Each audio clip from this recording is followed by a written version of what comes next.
మీ పేరు? రజనీ అండి. ఏ ఊరు? అడిగిరాలపాడు. నందిగా మండలమేనా? నందిగా మీ ఇంట్లో ఎంతమంది ఉన్నారు పిల్లలు? ముగ్గురు. ముగ్గురికి పడ్డాయి అమ్మ తల్లికి వందనం? పడ్డాయండి. ఎంత పడ్డాయి ఒక్కొక్కరికి? ఒక్కొక్కరికి 13,000. 13,000 ముగ్గురికి పడ్డాయి. ఓకేనా? ఏం చేయదలుచుకున్నారు ఈ డబ్బులు మీరు? ఏం చేయదు, పిల్లగాళ్ళకి చదువుకు పెడతాం. గత ప్రభుత్వంలో మీకు ఎట్లా పడ్డాయా? ఒక్కళ్ళకి పడ్డాయి. ఇద్దరికి పడలా. ఇప్పుడు ముగ్గురికి పడ్డాయి. ఓకేనా? ఏ ఊరమ్మ మీది? అడిగిరాలపాడు గ్రామం, నందిగా మండలం. మీకు తల్లికి వందనం పడ్డాయా? పడ్డాయండి. ఎంత పడ్డాయి?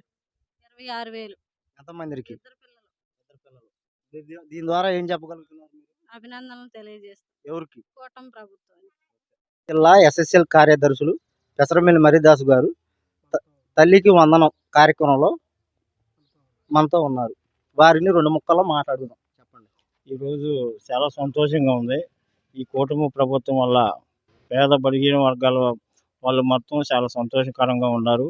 ఈ రోజున కూటమి ప్రభుత్వం తల్లికి వందనం పెట్టి ఎంతమంది పిల్లలు ఉంటే అంతమందికి పిల్లలు 15,000 లెక్క వేశారు.